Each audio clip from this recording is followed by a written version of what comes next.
बिस्मिल्लाहिर्रहमानिर्रहीम। अस्सलाम वालेकुम नाज़रीन, आप यूट्यूब चैनल देख रहे हैं। मैं इमरान खान हूँ। एक तो बहानेबाजी का सिलसिला जारी है कि इंतखाबात से कैसे भागा जाए। भागने की सब लोग कोशिश कर रहे हैं और नया बहाना यह है कि इंतखाबात हम चाहते हैं कि एक साथ करवाए जाएँ। भाई अभी तो आप ये कह रहे हैं कि सिक्योरिटी का अरेंजमेंट नहीं हो सकता एक सूबे में इंतखाबात का। राणा सनाउल्लाह का स्टेटमेंट है पार्लियामेंट के इजलास के अंदर। उन्होंने कहा कि इलेक्शन से फ़रार नहीं बल्कि एक ही रोज़ आम इंतखाबात चाहते हैं राणा सनाउल्लाह। अब बात यह है कि सिक्योरिटी तो दे नहीं पा रहे आप एक सूबे के इंतखाब के लिए, पैसे भी आपके पास नहीं है एक सूबे के इंतखाब के लिए, ब्यूरोक्रेसी आपके पास नहीं है, वसाइल आपके पास नहीं है, इंतज़ामिया देने के लिए आप तैयार नहीं हैं, आरओज़ देने के लिए आप तैयार नहीं हैं एक सूबे के इंतखाबात के लिए। तो पूरे पाकिस्तान में एक दिन में इंतखाबात कैसे होंगे? इसका मतलब है पहले ये तस्लीम कीजिए कि आप लोग बहाने बना रहे थे और शिकस्त के डर से इंतखाबात से भाग रहे थे। मैंने आपसे पहले कहा था कि अगर अलग अलग इंतखाबात होंगे तो उसका फ़ायदा पाकिस्तान तहरीक-ए-इंसाफ को होगा। उसकी वजह है अलग अलग इंतखाबात में ज़्यादा फोकस किया जा सकेगा, मीडिया का भी और जो बाहर से आने वाले ऑब्जर्वर्स हैं गैर मुल्की उनका भी, जो NGOs काम करती हैं इसके लिए उनका भी, इंसानी हकूक़ की तंजीमों का भी और पॉलिटिकल पार्टीज़ का भी ज़्यादा फोकस इंतखाबात में होगा। तो वहाँ पे धांधली करना उतना आसान नहीं रहेगा। अगर पूरे पाकिस्तान में एक ही दिन इंतखाब होगा तो फिर कहीं पे कोई दाव लगाया जाएगा, कहीं पे कुछ किया जाएगा। जैसे पहले इमरान खान को कोशिश की गई कि सिंपल मेजॉरिटी ना दी जाए, वैसी ही कोई कोशिश दोबारा हो सकती है। लेकिन आईन पाकिस्तान के मुताबिक असम्बली की तहलील के 90 दिन के अंदर इंतखाबात करवाने होते हैं और पंजाब के इंतखाबात की तारीख का ऐलान हो चुका है। उसके मुताबिक इलेक्शन कमीशन ने तैयारियां भी कर ली हैं। तो 30 अप्रैल को इलेक्शन है। अब उस इलेक्शन से भागने का एक ही रास्ता है कि पाकिस्तान तहरीक-ए-इंसाफ को मनाएं और मनाकर उनको पार्लियामेंट में लेकर जाएं और उनके साथ बैठकर तय करें और फिर कोई ऐसा रास्ता निकालें, बीच का रास्ता, जिसमें दरमियान में कहीं इंतखाबात हो जाएँ। लेकिन इस वक्त भी हुकूमत की नीयत ठीक नज़र नहीं आ रही। उसकी कुछ वजूहात हैं। देखिए अच्छी बात यह है हुकूमत की नीयत जैसी भी हो, आज हमारे लिए जो सबसे हौसला अफजा और सबसे खुशी की खबर है वो ये है कि सदीक जान की रिहाई हो गई। जो जाली मुकदमा दहशतगर्दी का उन पर डाला गया था, जिस पे पुलिस के ऊपर ठट्ठे उड़ते रहे अदालत के अंदर, पुलिस को बहुत शर्मिंदा होना पड़ा, उस जाली मुकदमे में सदीक जान साहब को बाइज्जत बरी किया गया। उनका केस डिस्चार्ज हो गया। सदीक जान बाहर आया तो बिल्कुल डरा हुआ नहीं था, बिल्कुल सहमा हुआ नहीं था। जो खौफ किसी किस्म का कोई दिमाग के अंदर थोड़ा बहुत होता है गिरफ्तारी का, किसी एक कोने में आपके होता है कि यार शायद मैं गिरफ्तार हो जाऊंगा तो ये हो जाएगा तो वो हो जाएगा, वो भी निकल गया। तो अब सदीक जान जो है कि पुराने काम से रुक जाएगा, क्या अपने काम का तरीक़ाकार बदल लेगा? वो ऐसा नहीं करेगा। तो ये अपने लिए मज़ीद सुबकी मुसीबत और मज़ीद बोझ उठाने वाली बात है जो इम्पोर्टेड हुकूमत करती है और उसके सहूलतकार करते हैं और लगातार करते चले आ रहे हैं। इमरान खान साहब ने खदशे का इजहार किया। उन्होंने कहा कि हुकूमत ने पुलिस ऑपरेशन करके मुर्तज़ा भुट्टो की तरह कत्ल, जैसे उसको कत्ल किया था मुर्तज़ा भुट्टो को, ये बेनज़ीर भुट्टो के भाई थे, इनका कत्ल किया गया था सिंध में। और बहुत सारे लोग या उनकी फैमिली के बच्चे और बाकी लोग ये कहते हैं कि वो आसिफ अली जरदारी उसके पीछे थे और उसमें जो है वो आसिफ अली जरदारी के फेवरेट पुलिस वाले भी शामिल थे। तो उसमें मैं किसी दिन आपको उसकी पूरी कहानी सुनाऊँगा मुर्तज़ा भुट्टो कत्ल केस की। लेकिन इमरान खान साहब का कहना है कि मुझे भी उसी मॉडल के ऊपर या उसी तरीके के साथ कत्ल करने का मंसूबा बनाया है। वीडियो लिंक के ज़रिए इमरान खान साहब ने खिताब करते हुए कहा कि पार्लियामेंट का मुश्तरका इजलास हो रहा है, इनकी कोशिश है कि PTI को इलेक्शन से बाहर किया जाए। इनको ख़तरा है इलेक्शन हो गया तो इनकी सियासत ख़त्म हो जाएगी। उन्होंने कहा कि इन्होंने ज़मान पार्क पर हमला किया जैसे कोई दहशतगर्द छुपा हो, जगह जगह नाके लगाए गए, कारकुनों को रैली से अलग किया गया, हमारे कारकुनों को पकड़ा जा रहा है। मैंने आज यहाँ पे भी इस्लामाबाद में अदालत में कारकुनों को देखा, बल्कि मैं ये देख रहा था हर थोड़ी देर के बाद 8-10 बंदों के सर के ऊपर काले कपड़े पहना के उनको ले आते थे, ऐसे जैसे वो दहशतगर्द हैं, और दहशतगर्दी की अदालत में उनको पेश किया जा रहा था। दहशतगर्दी की अदालत में हर 5 मिनट के बाद 10 मिनट के बाद मज़ीद बंदे पेश कर दिए जाते थे। एक अजीब रश लगा हुआ था सुबह से लेकर दोपहर के बाद तक। और मैं यही देख रहा था कि पाकिस्तान के अंदर, और वो सारे कारकुन नॉर्मल लोग मुझे दिखाई दे रहे थे, बल्कि उनमें से कुछ एक से मेरी बात भी हुई है और वो लोग बड़ी हाई स्पिरिट्स में थे। उन्होंने कहा जी कोई मसला नहीं है, हम आज़ादी की लड़ाई लड़ रहे हैं, हमारे लीडर को मारने की कोशिश की गई है, हम वहाँ पे अपने लीडर के दिफा के लिए आए थे, हमने कुछ ऐसा नहीं किया जो गैर कानूनी और गैर आइनी हो, लिहाजा हमें किसी किस्म की शर्मिंदगी नहीं है, हमारे ऊपर ये मुकदमा बना है और ये वक्त के साथ ख़त्म हो जाएगा। पाकिस्तान तहरीक इंसाफ के वकला भी उनको यकीन दिला रहे थे। वो सारा माहौल मैंने वहाँ पे देखा है। इमरान खान साहब ने कहा कि पुलिस ने छत से पथराव किया, 40 मिनट से ज़्यादा अदालत के दरवाजे के बाहर मैं खड़ा रहा कि मैं अंदर जा सकूँ, और गिरफ़्तारी के लिए ज़हनी तौर पर तैयार होकर उन्होंने कहा मैं गया था। इस्लामाबाद की अदालत ना पहुँचने पर मुझ पर तौहीन अदालत का केस हुआ। मुझे अपने केसेस की कोई फ़िक्र नहीं है। इमरान खान ने बताया कि मुझे ख़ुद पुलिस से मालूमात मिली, वहाँ नामालूम अफराद मौजूद थे जिन्होंने CTD की वर्दी पहन रखी थी। उनका प्लान मुर्तज़ा भुट्टो की तर्ज पर मुझे कत्ल करना था। IG इसमें मुलव्वस था।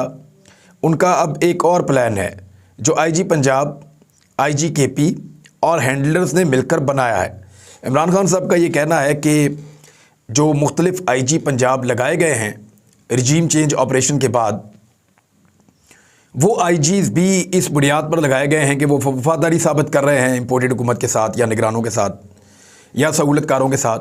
तो इमरान खान साहब को ये लगता है कि हैंडलर्स और वो IGs कोई ऐसी साजिश करेंगे जिसमें इमरान खान साहब को कत्ल कर दिया जाए। उन्होंने कहा कि आज या कल ज़मान पार्क में दोबारा ऑपरेशन करेंगे और मेरी इत्तला भी यही है क्योंकि रमज़ानुल मुबारक से पहले ज़मान पार्क में ऑपरेशन करना था और इमरान खान को गिरफ़्तार करना था। अगर तो पुलिस ने गिरफ़्तार करना है और हुकूमत चाहती है कि इमरान खान को अंदर किया जाए, जिसके लिए PMLN के लोग बहुत ज़्यादा दबाव महसूस कर रहे हैं।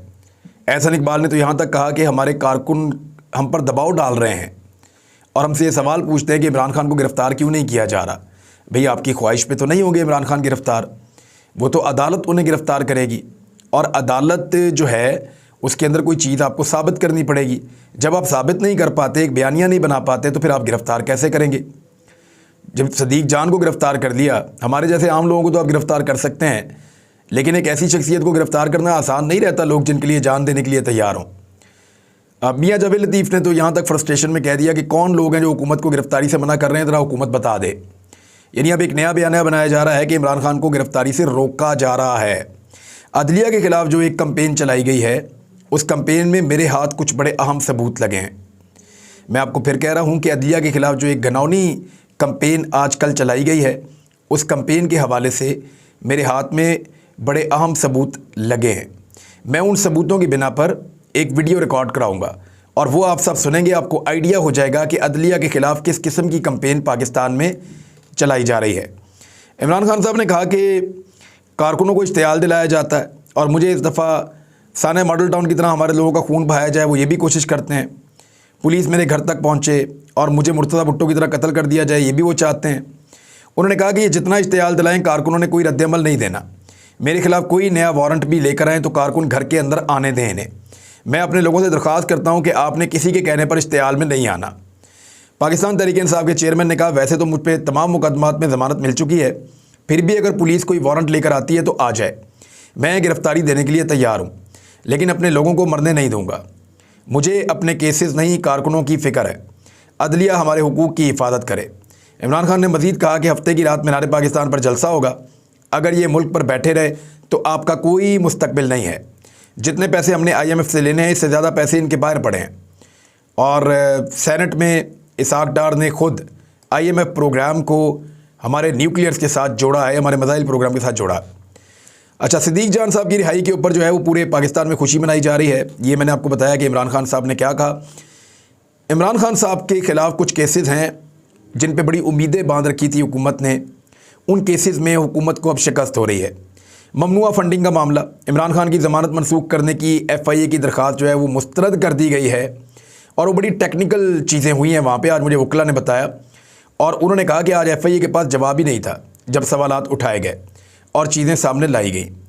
और बजाय इसके कि PMLN और बाकी लोग ये तस्लीम करें कि इमरान खान साहब की ममनुआ फंडिंग केस के अंदर कुछ ऐसा नहीं है जो PMLN और पीपल्स पार्टी की ममनुआ फंडिंग के अंदर है, तो बजाय इसका एतराफ़ करें वो अब जजेस के ऊपर अटैक करते हैं। लेकिन जजेस के ऊपर अटैक के हवाले से कुछ शवाहिद मेरे पास है। मैंने आपको पहले भी कहा कि मैं एक वीलॉग में आपको सूरत-ए-हाल के बारे में बताऊँगा। पुलिस को और FIA को इमरान खान के ख़िलाफ़ कार्रवाई से रोकने का जो हुक्म है वो वापस हो गया है और इमरान खान के ख़िलाफ़ दर्ज मुकदमात की तफसीलात फ़राहम की गई हैं। और फिर क्योंकि इमरान खान साहब ने अपने तकरीबन तमाम मुकदमात में बेल ले लिए, अब अगर कोई खुफिया मुकदमा रखा गया है या किसी जगह पे कोई नया मुकदमा दर्ज किया जाता है तो उसमें इमरान खान साहब को गिरफ़्तार किया जा सकता है। जुडिशल कम्प्लेक्स में इमरान खान साहब की पेशी के मौके पर जो माहौल बनाया गया था वो आज मैंने सारा एरिया देखा है, एक एक चीज़ की मैपिंग की है जो तो मुझे आइडिया हो गया है कि यहाँ से तो पूरा एक ऐसा ट्रैप था जिससे निकल कर जाना बिल्कुल नामुमकिन था। तो इमरान खान साहब का वापस चले जाना वाकई में किसी मुआजिज़े से कम नहीं है या किसी करिश्मे से कम नहीं है कि ऐसे कैसे हो सकता है कि एक आदमी को इतने खौफनाक ट्रैप में फंसाया जाए, उसके लोग भी बहुत थोड़े रह जाएं और बहुत बड़ी तादाद में वहाँ पे लॉ इन्फोर्समेंट पूरी ताकत के साथ मौजूद हों और फिर भी वो आदमी वापस चला जाए हाज़िरी लगा के। पाकिस्तान तहरीक इंसाफ के लोगों पर लगभग 130 के करीब मुकदमा दर्ज हैं, जिनमें से इस्लामाबाद में PTI के लोगों पे इमरान खान पे 43 मुकदमात हैं, 9 दहशतगर्दी के मुकदमात हैं, 84 मुकदमात पंजाब के अंदर हैं, जिनमें सबसे ज़्यादा 27 मुकदमात लाहौर के अंदर दर्ज किए गए हैं, बाकी जगहों पे भी मुकदमात दर्ज किए गए हैं। अभी और डाटा आ रहा है जिससे पता चलेगा कि पाकिस्तान तहरीक इंसाफ को किस तरह दीवार के साथ लगाया गया है। चीफ जस्टिस ऑफ पाकिस्तान ने एक बहुत इंपॉर्टेंट स्टेटमेंट दिया है और ये स्टेटमेंट मैं आपको अपने वीलॉग में दोबारा सुनाऊंगा और फिर वो ऑडियोज़ का जो लीक का मामला है, जो वीडियोज़ लीक करने का मामला है, उसके ऊपर कुछ फैक्ट्स आपके सामने रखूँगा। मैंने मादी में भी रखे थे लेकिन अब मेरे हाथ जो सबूत रखे वो मैं आपको अगले वीलॉग में इंशाल्लाह बताऊँगा। जस्टिस उमर अता बंदयाल साहब ने CCPO लाहौर तबादला केस में रिमार्क्स दिए कि अदलिया को ऑडियो टेप्स के ज़रिए बदनाम किया जा रहा है। इन ऑडियो टेप्स की कोई अहमियत नहीं, हम सब्र और दरगुजर से काम ले रहे हैं। दौरान समाअत वकील इलेक्शन कमीशन ने कहा कि निगरान हुकूमत के क़याम के बाद इलेक्शन शेड्यूल जारी हो चुका है। साफ शफाफ इंतखाबात हमारी ज़िम्मेदारी है। ब्यूरोक्रेसी में तबादले करना भी इलेक्शन कमीशन का इख्तियार है। चीफ जस्टिस ने रिमार्क्स दिए कि इलेक्शन कमीशन आइनी इदारा है जिसे हम तहफ़्फ़ुज़ फराहम करेंगे। इलेक्शन कमीशन को आइन के तहत इख्तियारात हासिल हैं। इलेक्शन कमीशन का मकसद साफ़ और शफाफ इंतखाबात करवाना है। अगर शफाफ इंतखाबात में बदनीयती होगी तो फिर हम मुदाखलत करेंगे। बाद में सुप्रीम कोर्ट ने CCPO लाहौर गुलाम महमूद डोगर तबादला केस की अपील वापस लेने पर खारिज कर दी। राना सनाउल्लाह साहब बदद है कि इमरान खान साहब को गिरफ्तार किया जाएगा और वो दोबारा इस बात को कहते रहते हैं। दूसरी जानिब सदर पाकिस्तान ने कौमी असम्बली का इजलास 27 मार्च बरोज़ पीर को एक मरतबा फिर तलब कर दिया है। पाकिस्तान तहरीक इंसाफ अपना जलसा आगे लेकर गई है और हफ्ते की रात को ये जलसा होगा, यानी हफ्ते की रात लेट नाइट शुरू होगा तरावी के बाद, यानी 9 बजे के करीब या 10 बजे के करीब ये जलसा शुरू होगा पाकिस्तान तहरीक इंसाफ का मीनार पाकिस्तान में और ये एतवार की सुबह तक जारी रहेगा, यानी एतवार की सहरी से पहले तक। तो एक बड़ा जलसा होगा, भरपूर जलसा होगा। रमज़ान मुबारक में लाहौर के लोग वैसे भी रात को जागते हैं तो बहुत बड़ी तादाद में लोग वहाँ पे आएंगे। सहरी भी जो है लोग बहुत सारे लाहौर में ही करेंगे, अगर कोई सराउंडिंग से आएंगे तो ये एक बड़ा जलसा है। इसके लिए हुकूमत ने इजाज़त दे दी है। अब देखना ये है कि पाकिस्तान तहरीक इंसाफ इस जलसे को कैसे कामयाब बनाती है और पाकिस्तानियों का जोशो खरोश इस जलसे में कैसा होता है। IMF बहरहाल अभी तक पाकिस्तान से मुतमईन नहीं हुई और क्योंकि देखें पाकिस्तान की गवर्नमेंट कह रही है कि हम अभी पेट्रोलियम मसनूआत के ऊपर कोई सब्सिडी देने जा रहे हैं, लेकिन वो एक खेल है। वो खेल क्या है मैं थोड़ा सा आपको वन लाइनर बता देता हूँ, इसकी तफसीलात में आने वाले दिनों में आपको बताऊँगा। मुसद्दिक मलिक साहब ये कहते हैं कि हमने करना ये है कि अमीरों के लिए पेट्रोल महंगा करके गरीबों के लिए सस्ता कर देना। अब जो गरीबों को ये सब्सिडी देंगे ना, देखें ये देंगे सब्सिडी इतनी थोड़ी कि वो पाकिस्तान में शायद 10% लोगों तक वो सब्सिडी या 10% पेट्रोल के ऊपर वो सब्सिडी होगी। वो जो बाकी 90% होगा उसको इतना महंगा कर देंगे कि ये 10% फील ही नहीं होगा। मिसाल के तौर पे अगर 90% पेट्रोल के ऊपर कीमत बढ़ जाती है 20 रुपये, तो मुनाफा कितना होता है? यानी अगर 90 लीटर पेट्रोल है उसके ऊपर 20 रुपये कीमत बढ़ गई है तो उसका मुनाफा कितना है? 1800 रुपये। 1800 रुपये का मुनाफा है। और अगर 10 लीटर पेट्रोल के ऊपर 50 रुपये कम कर दी है तो 500 रुपये का घाटा है। तो 20 रुपये कीमत ज़्यादा करके और 50 रुपये कम करके भी ये 1300 रुपये मुनाफे में जाएंगे। और ये क्या खेल आपके साथ खेलेंगे मैं ये आपको आने वाले वक्त में बताऊंगा। दूसरी जानिब जो कम आमदनी वाले लोगों के लिए जो पेट्रोल पर सब्सिडी देने का मामला है उस पर IMF के तहफ़्फ़ुज़ात भी सामने आ गए। ऐसी सूरत में किस तरीके से IMF के साथ मुज़ाकरात कामयाब हो सकते हैं जब आप IMF की शराइत के ऊपर अमल नहीं कर रहे और IMF को दिखाई दे रहा है कि पाकिस्तान में इतनी सियासी अदम इस्तेहकाम मौजूद है जिसके नतीजे में इकॉनमी ठीक नहीं हो सकती और इकॉनमी ठीक ना हुई तो फिर पाकिस्तानी जो हैं वो पैसा वापस नहीं कर सकते। तो ऐसे शख्स को कौन कर्ज देता है जो वापस ना कर सके? हमें सबसे पहले पाकिस्तान में सियासी इस्तेहकाम चाहिए जो दिखाई नहीं दे रहा। IMF से कहा गलत बयानी नहीं करेंगे, डार साहब ने कहा, और डार ने आकर फिर मुआहदे की खिलाफ वर्जी की है, ये मिफ्ता इस्माइल कह रहे हैं। आईएमएफ से कहा गलत बयानी नहीं करेंगे। डार ने गलत बयानी की, मुआहदे की खिलाफ वर्जी की आईएमएफ के साथ, और अभी तक ये लोग यही काम कर रहे हैं। तोशा खाना का रिकॉर्ड जिसको छुपाया जा रहा था उसके बारे में भी खबर है, लेकिन बाकी खबरें आपको मैं देता हूं अगले वीलॉग में। अब तक ले इतना ही। ख्याल रखिएगा अपना भी, अपने इस चैनल का भी। अल्लाह हाफ़िज़।